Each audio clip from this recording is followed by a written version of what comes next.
I grew up in a small town in northern Pennsylvania, the kind of place where everyone knew everyone and gossip traveled faster than the local news. Our house sat at the edge of Merrow Creek, a twisting stream that cut through the woods like a scar. I spent most of my childhood there. At first I thought the only strange thing about the place was the smell of iron that always seemed to hang in the air near the water. It was faint, metallic, like blood on a penny.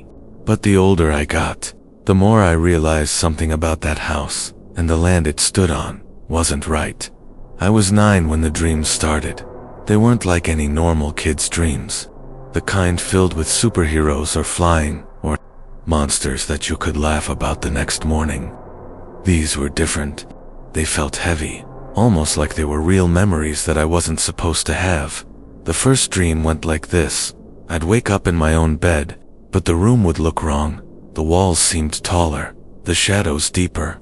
My dresser was always moved slightly to the left, and there was a second window above my bed that didn't exist in real life. That window never showed the outside world. Instead, it revealed a dark, endless hallway, lined with doors that stretched on forever. Every night in the dream, I would climb out of bed, barefoot, and walk toward that impossible window. I'd lean close, peering into the black corridor beyond, and always, just before I woke up, I'd see something at the very end of the hall. A shape, tall, thin, almost human, but not quite. Sometimes it leaned closer, like it knew I was watching. The dreams didn't stop. They happened almost every week. At first, my parents brushed it off. My mom said it was just night terrors, something kids grew out of. My dad told me to stop sneaking scary movies at friends' houses. I swore to them I wasn't, but they didn't listen. Then things started happening outside the dreams. One morning, I woke up to find my dresser actually moved, shoved several inches to the left, the same way it always looked in the dream. Another night, I woke up freezing cold, even though it was midsummer, and found that my bed had been dragged several feet toward the wall. I tried to tell my parents, but every time I did, they just looked at each other with this strange expression, part annoyance, part worry, like they knew something but didn't want to say it. Things escalated on my 10th birthday. That night, I dreamt again of the hallway window. Only this time, the tall figure at the far end was closer, much closer. I could see its outline, long arms that nearly touched the ground, a head bent unnaturally low, like its neck couldn't support the weight. I remember thinking it looked broken, like someone had tried to fold a person in half. The next morning, when I went downstairs, there were muddy footprints on the kitchen floor, long, narrow footprints that didn't belong to anyone in my family. My dad scrubbed them clean before I could even point them out, but I know he saw them too. That was the first time I realized the dreams weren't just dreams. By the time I turned 11, the dreams had become part of my life. I dreaded sleep, but no matter how late I stayed up, they came for me. Sometimes the figure would be far down the hall. Other times, it was close enough that I could see its face, or what should have been a face. It didn't have one. Instead, there was this smooth, pale surface, like someone had stretched skin over an empty mask. No eyes, no mouth, nothing. And yet, somehow, I knew it was smiling. One night, I woke up. Really woke up, not dreaming, to find my bedroom window wide open. That wouldn't have been strange, except my room was on the 2nd floor. There was no ledge, no way anyone could have climbed up. And yet, sitting on the sill, pressed flat against the glass, was a handprint. Too long, too thin. I didn't sleep at all after that. I finally broke down and told my best friend, Tyler, about what had been happening. He lived just a few houses down Merrow Creek, and he was the only person I trusted enough to share the whole story with. Instead of laughing at me, Tyler got quiet, really quiet.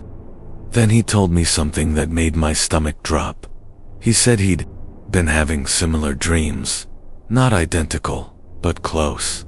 In his, he always woke up in the middle of the woods behind our houses.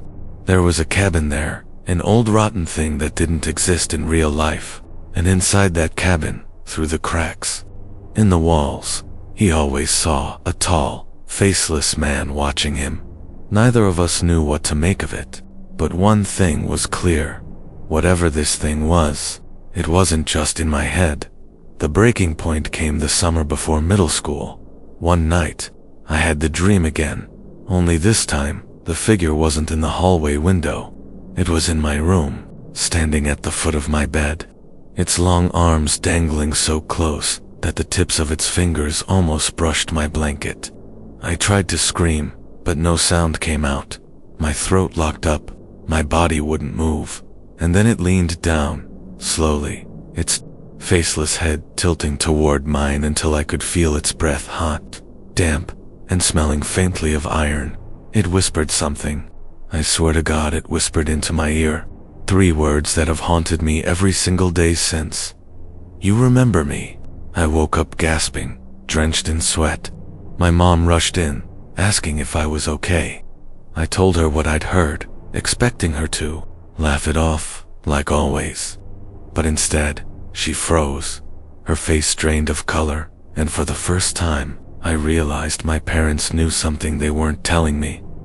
That was the night everything changed, because later, while pretending to be asleep, I overheard them arguing downstairs. My mom kept saying, "It's starting again." My dad kept insisting, "No, we buried it. He can't possibly remember." I didn't understand what they meant at the time, but I would. And what I eventually learned about Marrow Creek, about our family, and about that faceless figure in the hallway, it was only the beginning. I couldn't sleep after that night. Every creak of the old house, every rustle of the trees outside made my chest tighten. My parents thought I was asleep, but I lay awake for hours, staring at the ceiling, replaying the words I'd overheard downstairs. "It's starting again. We buried it. He can't possibly remember." Remember what? The next morning at breakfast, my mom was unusually quiet. She kept fussing over my cereal, adding sugar, asking if I wanted more milk, anything to avoid eye contact. My dad just hid behind his newspaper, pretending to read. I wanted to demand answers, but something inside me told me not to. Like, if I pushed too hard, I'd hear something I wasn't ready for. Still, once you hear something like that, you can't just pretend you didn't. That afternoon, I went to Tyler's place. His parents were out back working on their garden, so we snuck into his room and shut the door. I told him everything about the argument, the whisper, the way my mom froze when I repeated those words. "You remember me?" Tyler didn't even laugh. He just stared at me, pale as chalk. "You know what this means, right?" he finally said. I shook my head. "It means it's real.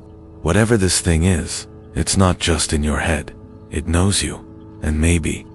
He trailed off, lowering his voice to a whisper. "Maybe it's tied to your family."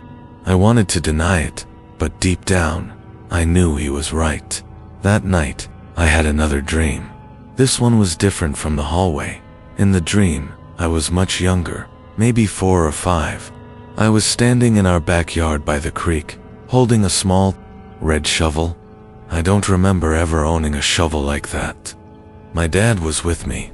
He looked younger too, with less gray in his beard. He was kneeling in the dirt, digging a hole, while I just stood there watching. And then he lowered something into the hole. At first I thought it was a box, but when I leaned closer, I realized it was a bundle wrapped in a filthy sheet. The sheet was stained dark in several places, and something inside it shifted, like it wasn't quite dead. I wanted to scream, but Dreamy just stood there, silent, as my dad covered the hole with dirt.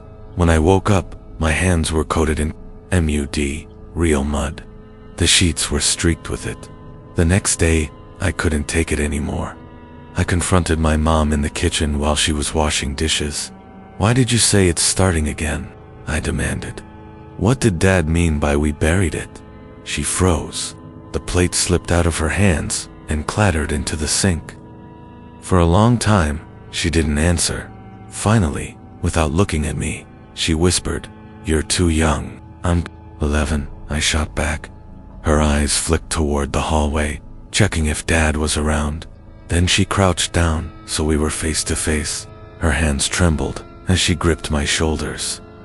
"Some memories are better left buried," she said. Her voice cracked on the last word. That night, the dreams didn't come. Instead, I woke up to a sound knocking. It was soft at first, like someone tapping their fingernails against wood. I thought it was coming from my door, but when I sat up, I realized it was coming from the dresser. The same dresser that kept moving on its own. The tapping grew louder, faster, more frantic, until it sounded like dozens of fingers drumming against the wood. I was too terrified to move, too terrified to breathe. And then the bottom drawer slid open on its own. Inside, in the faint moonlight, I saw something that didn't belong to me. A small red shovel. The same one from my dream. I shoved the drawer shut and hid under the covers, trembling until morning. When I told Tyler about it the next day, his face went pale again. "You have to dig," he said. "What?" "You have to. Dig where the dream showed you. In your backyard. That's what it wants. That's what your parents buried." I wanted to call him crazy, but the image of my dad covering that bundle with dirt was burned into my mind. I couldn't shake it. So that night, when my parents were asleep, I took the red shovel and crept into the backyard. The air was heavy, the creek bubbling softly like it was whispering. I walked to the exact spot from my dream, near the edge of the woods, where the ground dipped slightly, and I dug. The earth gave way too easily, as if it had been disturbed before.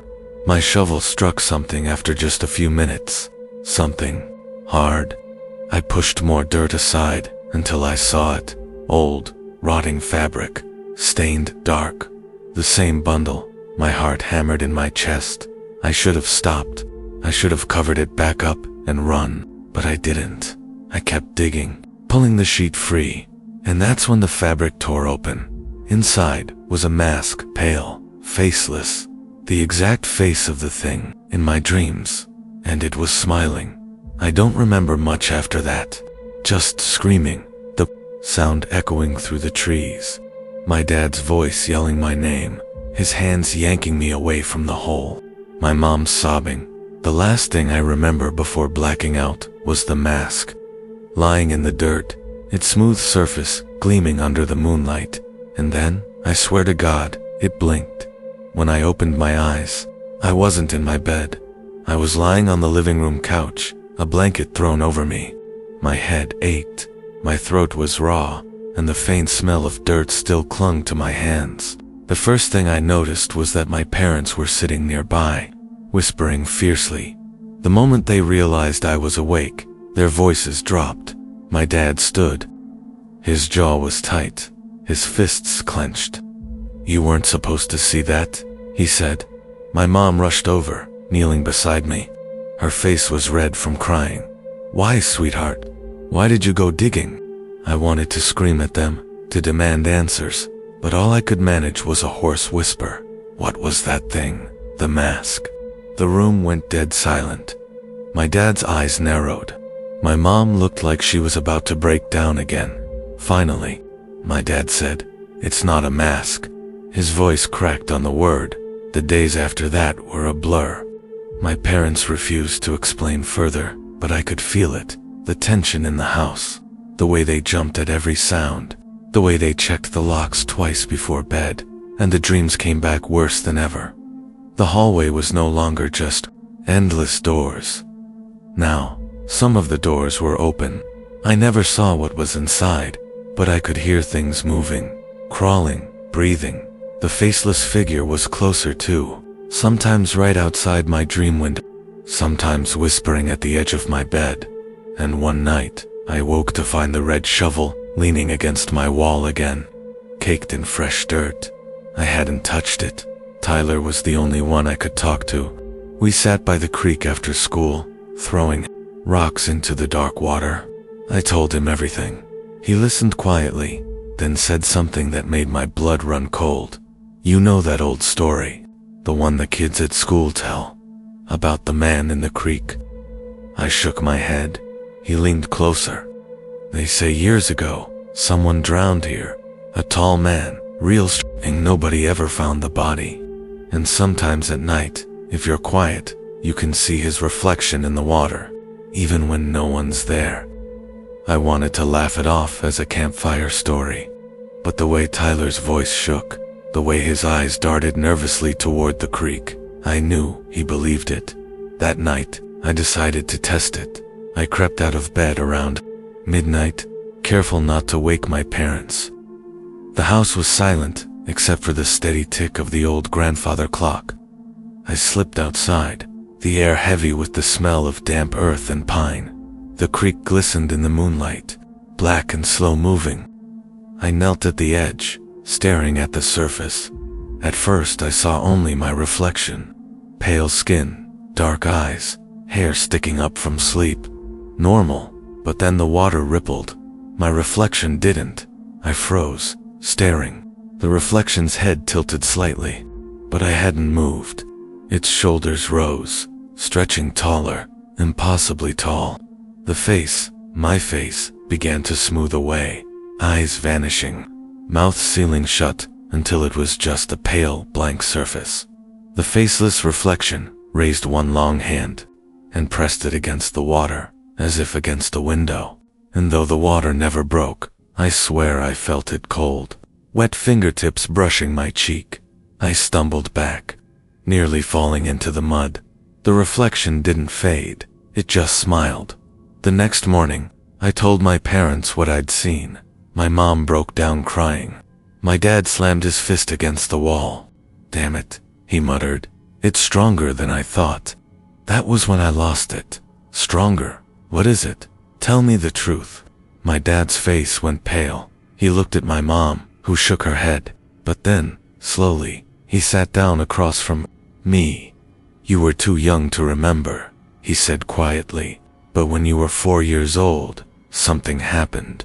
Something we tried to protect you from." He hesitated, his voice thick. "It came to you first. In your dreams, you stopped eating, stopped sleeping.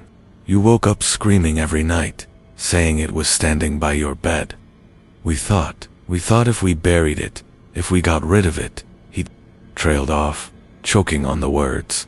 I stared at him, horrified. "Buried what?" His answer was barely a whisper. "Your twin." The room spun. I had no twin. I was an only child. My parents had always told me that, but the look in their eyes told me otherwise. Before I could ask anything else, the house shook. Not like an earthquake. It was more subtle, like something massive was moving underground. The dishes rattled. In the cabinets, the light fixtures swayed, and from outside, faint but unmistakable, came the sound of heavy, deliberate footsteps in the mud. We all froze. My mom whispered, "It knows." The footsteps stopped, right outside the living room window. I turned just in time to see a pale, faceless head rise slowly into view, pressing against the glass. And it wasn't smiling anymore.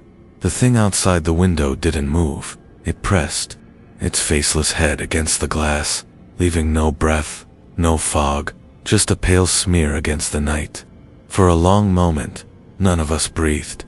Then my dad grabbed me by the arm and pulled me back. "Don't look at it," he hissed. But I couldn't look away, because as I stared, the blank skin began to ripple, like something underneath was trying to push through. A nose, an eye, a mouth, my mouth straining against the surface, before sinking back into nothingness. And then, just like that, it was gone. The next day, my parents acted like nothing happened. My mom hummed while she made breakfast, though her hands trembled. So badly the egg slid off the pan. My dad left for work without a word, but I couldn't ignore it. I'd seen the thing. I'd seen it trying to wear my face. At school, I tried to tell Tyler, but he already looked shaken. "You don't have to convince me," he said. "Something weird's happening all over town. Haven't you noticed?" I hadn't, until he told me Mrs. Holloway, the librarian, hadn't shown up for work in days. They said she locked herself in her house, claiming she could hear voices through the walls. The Becker kid from 8th grade wandered into traffic, mumbling about the man with no face before he was pulled to safety. And down at the diner, old Mr. Radcliffe carved a message into the counter with a butter knife before anyone could stop him. It's in the water. That night, I dreamed again. I wasn't in the hallway this time. I was standing in the middle of Main Street. The town was deserted. Storefronts stood silent, streetlights flickered, and every window reflected not me, but dozens of faceless figures stood motionless in the road, their heads tilting in unison as they turned toward me. And then one of them spoke. Its voice was my own. You should have stayed buried. I woke up screaming. My parents came rushing in, but this time I demanded answers. What twin? What did you bury? My dad's face was stone. My mom broke down sobbing. Finally, he spoke. When you were born, there were 2 of you, but your brother, he faltered. He wasn't right. He didn't cry, didn't eat. He just stared. The doctors said he wouldn't live long, but we kept him. We tried. I felt sick. One night you were both asleep in your crib, and when we checked on you, he wasn't a baby anymore. He was standing, taller than us, faceless, holding you in his arms. I couldn't breathe. We buried him, Dad whispered, deep in the woods. Thought we'd ended it. His eyes burned into mine. But you went and dug it back up. 4 days after that, I couldn't shake the feeling that the whole town was watching me. Strangers stared too long. Kids whispered when I walked by. Even the pastor at the church flinched when I passed him, as if he saw something clinging to me that I see OULDN. Single quotes too. Tyler was the only one who stayed close. One afternoon, we went down to the creek again, hoping to clear our heads. But the creek wasn't clear anymore. The water bubbled thick and black, the surface frothing as if something enormous was moving beneath it. And floating downstream was a shape that made my stomach twist. A pale face. Just the skin, stretched flat like paper, drifting silently with the current. We both stumbled back, but the face snagged on a branch and turned toward us. It wasn't faceless anymore. It had my face. We ran all the way back to my house.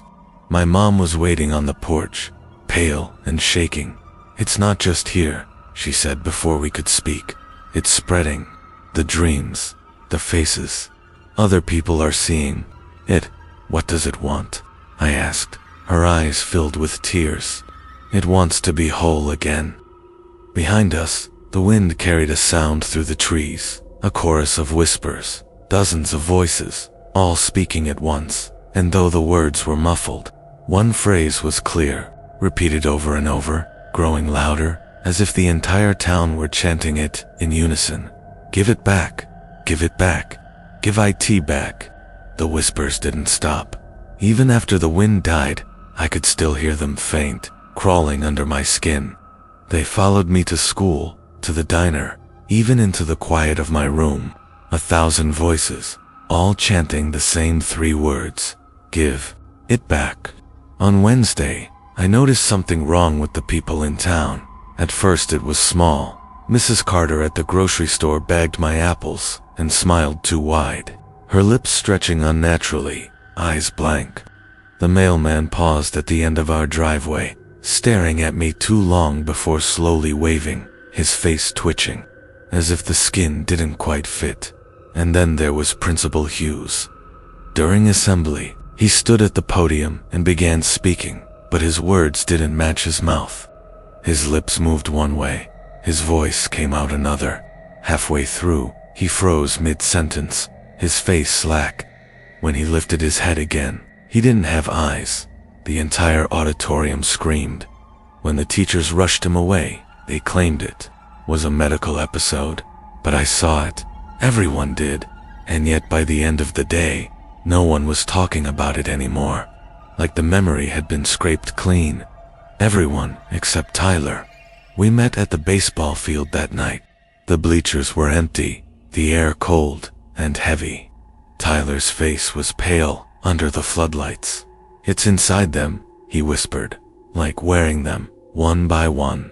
I wanted to deny it, but I couldn't. I'd seen too much. Then Tyler leaned closer, voice shaking. Last night, I saw my mom standing in the hallway. Only, she was already asleep in bed. I checked, twice. My stomach dropped. He swallowed hard. I think it can copy people, not just faces. Everything. The next evening, I tested it. I sat by my bedroom window, waiting. The town was quiet. Too quiet, like it was holding its breath. At 2 a.m., I saw movement in the yard. My dad. He was digging, the red shovel in his hands, dirt piling at his feet. But then I heard footsteps behind me. Heavy, slow. I turned. My dad stood in the doorway. I looked back out the window. The figure in the yard stopped digging. It turned its head upward, slowly, unnaturally, until the blank oval of a face was pointed directly at me. It waved. The next day, Merrow Creek felt different. The diner was half empty, but those who were there all sat in silence, staring at their plates. At the gas station, 3 men stood shoulder to shoulder, unmoving, their blank eyes fixed on the highway. Even the church bell rang at the wrong time, echoing too long, like a warning. Tyler and I went to the library to dig through old newspapers, desperate for answers. We found something in the archives, a single article, yellowed with age, almost falling apart. Local family mourns the loss of newborn son. The photo was black and white, grainy, but I recognized my house in the background, and in my mother's arms, a bundled shape, no face visible. The caption read only, "Baby unnamed," but in the margin, in faded ink, someone had scrawled a message, "Not dead, buried." That night, the dreams came harder. I was back in the hallway, but this time the doors all opened at once, and stepping out of each door was me. Dozens of me. Some older, some younger, some twisted and stretched, beyond human shape. Their mouths all moved in unison, but no sound came. Behind them, in the endless dark, the faceless one rose, towering, pale arms too long, skin glistening like stretched wax. It reached out, and when it touched my chest, I felt it, a cold hollow inside me, a place where something had been ripped away long ago. "You are mine," it whispered, my voice, but wrong, deeper, broken. I woke to the sound of screaming. Outside, the street was chaos. Neighbors running, lights flickering, and in the middle of the road, under the street lamp, stood Mr. Radcliffe from the diner. Only, his face was gone, just smooth flesh where his eyes and mouth should have been. His hands clawed at his skin, blood streaking his chin, but no sound came. The crowd gasped, horrified. And then, one by one, they started to smile, blank, empty smiles, and together, they all turned to look at me. We didn't wait. The moment the crowd turned toward me with those empty smiles, Tyler grabbed my arm and pulled. We ran through the dark streets, past the gas station, past the boarded-up library. Every window we passed flickered with pale shapes staring out, motionless, like mannequins, waiting for orders. "They're not people anymore," Tyler gasped. "They're shells." We reached the edge of town just as the first streak of dawn lit the sky. The highway stretched out before us, silent, empty. But when we tried to cross the bridge, we saw it. A wall, not concrete, not steel, flesh, a pale, pulsating barrier, smooth like skin, stretching across the entire road. It throbbed with every beat, veins crawling beneath the surface. When Tyler threw a rock at it, the wall rippled, then absorbed the stone with a sickening gulp, and then, in the middle of that living barricade, a face pushed outward. My face. "You can't leave," it said, though the lips didn't move. We tried another road. Same thing. Every exit out of Merrow Creek was sealed with that same living wall, each one sprouting faces, sometimes mine, sometimes Tyler's, sometimes strangers. They whispered in unison, words slithering into our heads. "You are home. Stay, stay." By the time the sun was fully up, We were trapped. We hid in the woods near Miller's farm. The trees felt safer somehow, but the quiet was worse. That's when we saw the crows. Hundreds of them, perched along the branches, all facing the same direction. Their feathers were patchy, their eyes pale and human, and when the wind blew, they didn't caw, they whispered, "Give it back." I wanted to scream.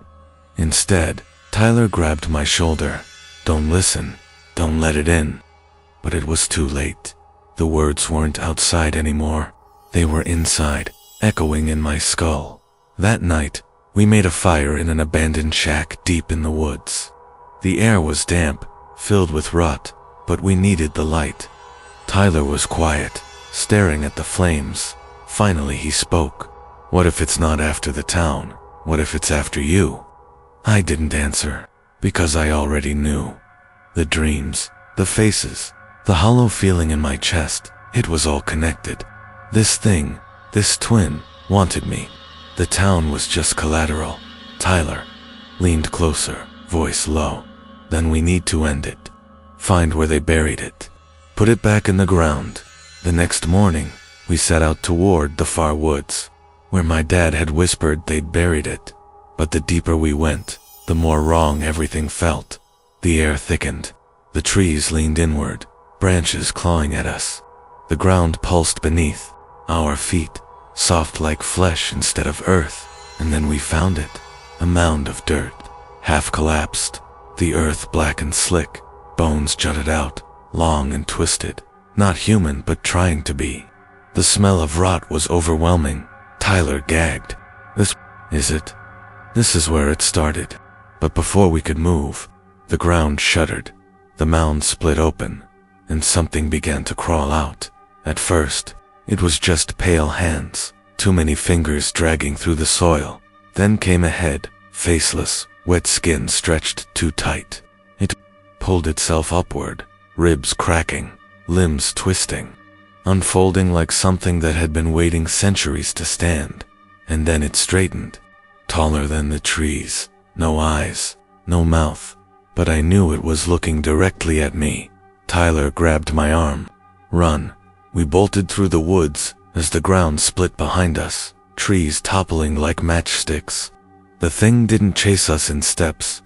It slid, dragging itself with a sound like tearing flesh, always close, always whispering inside my skull, "Give it back, give it back." We burst out of the woods into the clearing by the old church. The doors were wide open, candles burning inside though no one was there, and carved into the wall above the altar, fresh and deep, was a single phrase: "The firstborn is mine." The church was silent. The candles flickered, even though there was no wind, their flames bending toward the altar like they were bowing. The words carved into the wall glistened, as if the letters themselves were bleeding. "The firstborn is mine," Tyler whispered. "It's not just haunting us, it's claiming you." I opened my mouth to answer, but then the bells rang, not the usual hollow clang of rusted metal. This was deeper, wetter, like bones knocking together. The sound shook the walls, shook my ribs, and outside, the town began to move. We crept to the doors. From the church steps, we saw them, hundreds of people, gathering in the square. Men, women, children, all standing still, heads tilted back, faces blank.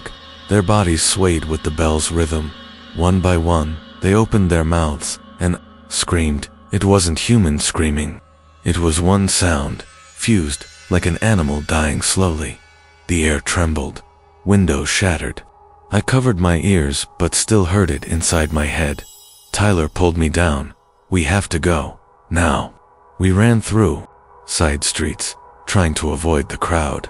But the town was alive. Doors swung open on their own. Streetlights flickered and hummed. Shadows stretched too long, reaching for our feet. From the alleyways, shapes began to emerge. People bent wrong, walking on all fours, faces smooth and featureless. One lunged at me. I swung a rusted pipe, felt the impact, but instead of blood, its skin split like wax. Beneath it, was nothing but more pale flesh, endless and shifting. It screamed without a mouth, and more turned toward us. We ducked into Miller's diner. The air smelled of grease and rot. Tables were overturned, chairs broken. Behind the counter, we found what was left of Mrs. Miller. She was still standing, but only because something was holding her up from inside. Her torso was hollowed, ribs cracked open, and in the cavity something writhed long, pale fingers stretching outward, grasping. Tyler gagged. I dragged him out before he could throw up. Outside, the screams were closer. We sprinted toward my house, hoping for some kind of clue, some kind of weapon. The door was already open. Inside, it was wrong. The walls pulsed faintly, as if the house itself was breathing. Family photos on the wall had changed, our faces blurred, replaced with smooth ovals. And at the dining table sat my mom and dad. They smiled at me, too wide, too still. "Come sit," my mom said. Her voice was layered, as if two people were speaking at once. "It's time for supper." Tyler grabbed my wrist, but I froze. My dad's hand slid across the table, palm up, offering. And in the center of his hand, where the lifeline should have been, was an eye. It blinked. We bolted upstairs, slammed the bedroom door, shoved a dresser in front of it. For a moment, silence. Then knocks. Not on the door, on the walls, on the ceiling, on the floor. From every direction, knock, knock, knock. The sound sped up, faster and faster, until the entire house was vibrating. Dust fell from the ceiling. The dresser slid across the floor on its own, and then the whispers came. Not outside. Inside the room. I turned. Tyler was standing too still. His eyes were wide, pupils blown, lips trembling. He was whispering something, over and over. At first, I couldn't hear it. Then I realized. He was saying my name, over and over, louder each time. "Stop." I tried to grab him, shake him, but his skin was cold, too cold. His mouth kept moving, faster, until his lips split and bled. And then his voice wasn't his anymore. It was deeper, echoing the same voice I'd heard in the dreams. "You cannot run from what you are." The dresser flew aside. The door cracked open, splinters spraying. In the hallway stood a figure tall, faceless skin, pale as bone, arms dragging along the floor. Behind it, the walls writhed. Faces pushed outward from the plaster. Some I knew, some I didn't. All screaming silently. Trapped in the house itself, Tyler collapsed to his knees, clawing at his own throat. The voice spoke through him again, wet and guttural. "You are the firstborn. You are mine." And then the figure stepped into the room. The thing stepped into the room. Its body scraped the ceiling, though it didn't have to bend. The faceless head tilted, listening, though no ears were there. Its skin rippled faintly, as if something beneath was struggling to get out. Tyler was on the floor, gagging, clutching his throat. His eyes rolled back, lips torn and bleeding, yet the voice coming through him was steady, calm. "You were the first. The only. The one that lived." I pressed myself against the far wall, but the wall moved.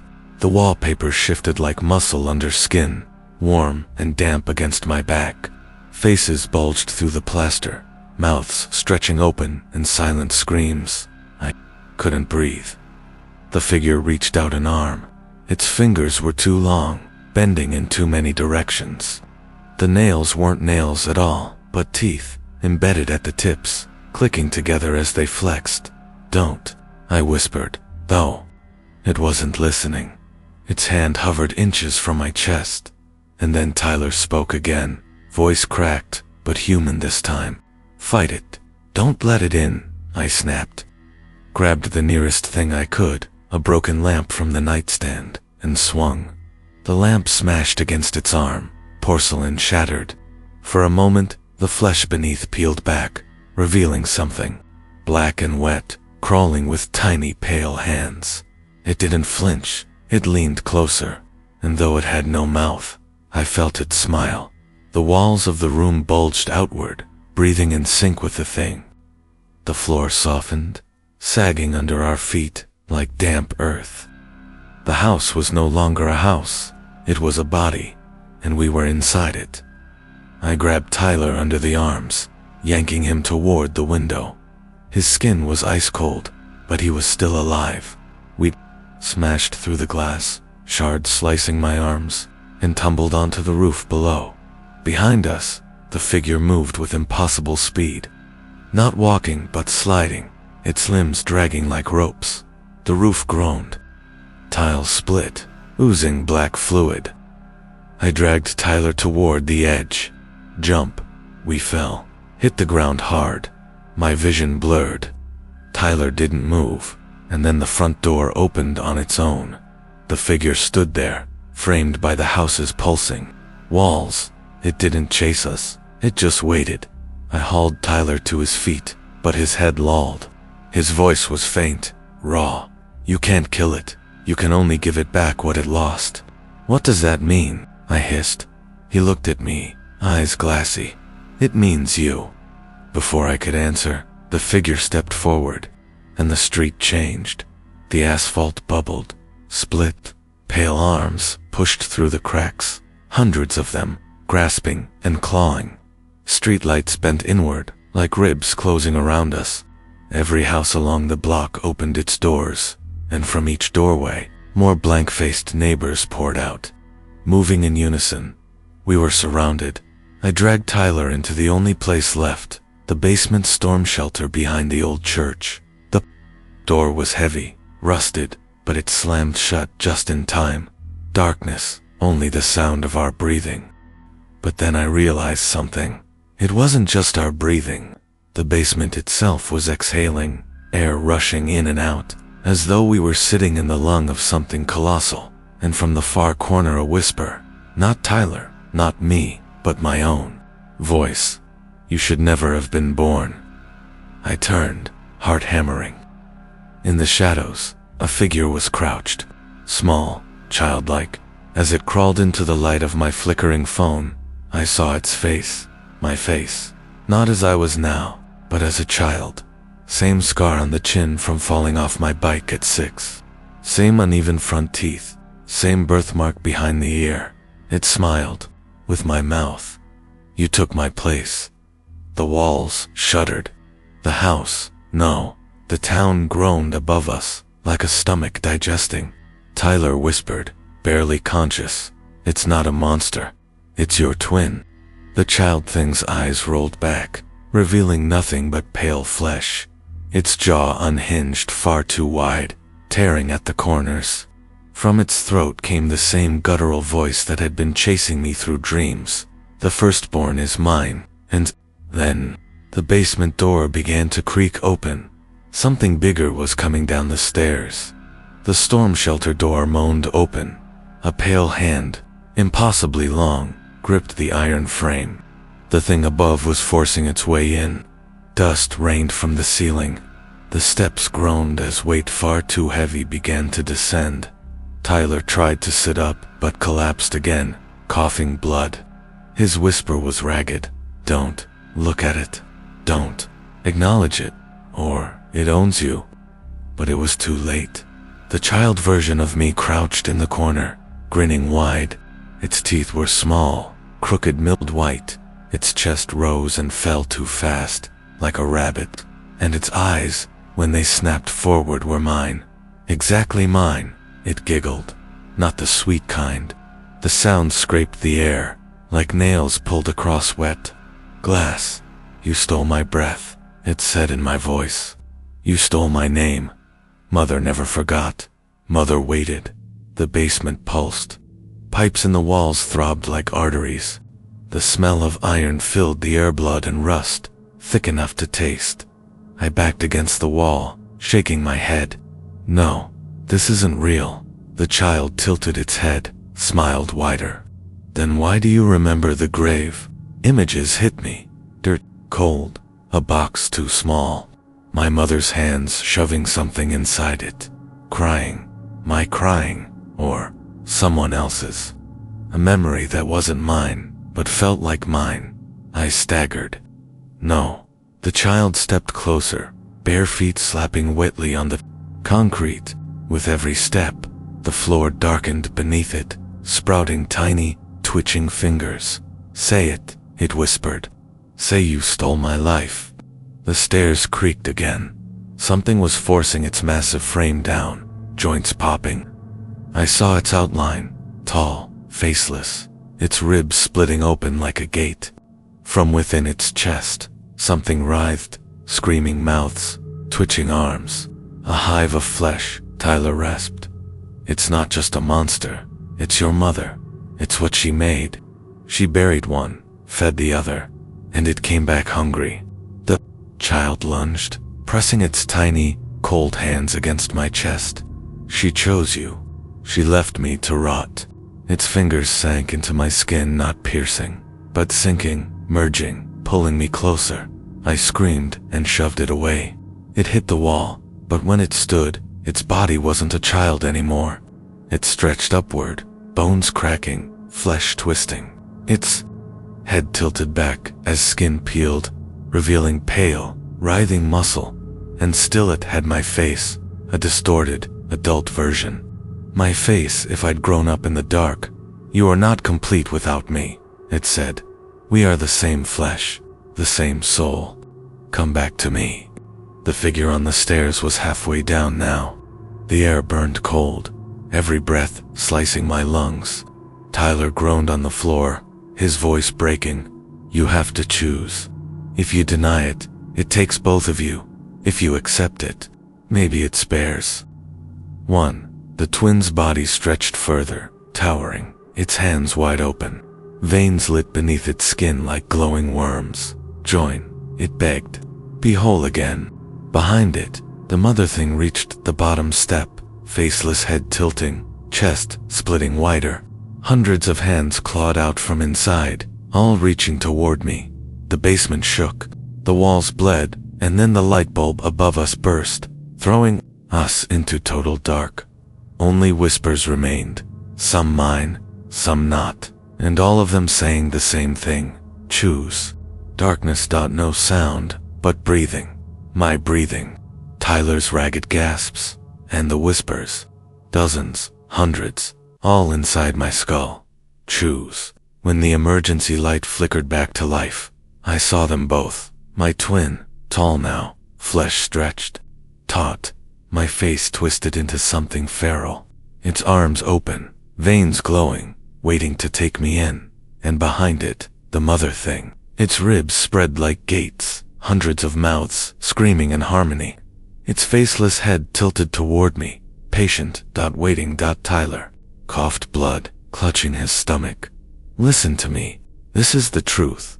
You were both born. She could only keep one.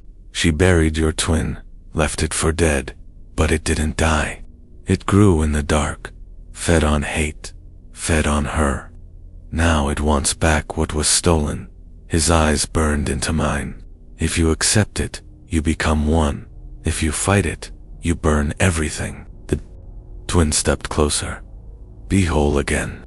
The basement walls collapsed outward, revealing not earth but a vast, fleshy void. Veins ran like roots through the dark. The town itself was alive.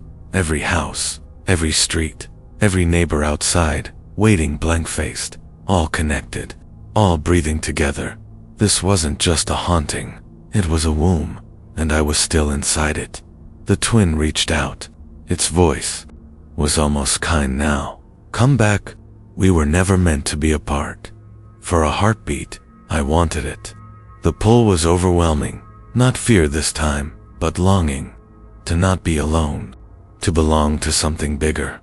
I felt my body lean forward, but then Tyler's hand grabbed my wrist. Weak but unyielding. Don't. If you give in, it never stops. It spreads. The town, the state, the country, the whole world. His grip slipped, blood soaking the floor. If you end it here, it dies with you. The whispers in my head grew deafening. One voice screamed, join. Another, burn. My skull felt like it would crack. I stumbled to the corner, found the rusted gas can I'd noticed earlier, fuel for the shelter's old generator. My hands shook as I unscrewed the cap. The stench filled the air. The twins' smile faltered. "No, you wouldn't."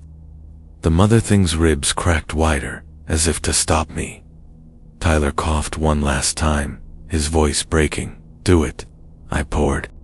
The gasoline across the floor, splashing walls, soaking myself.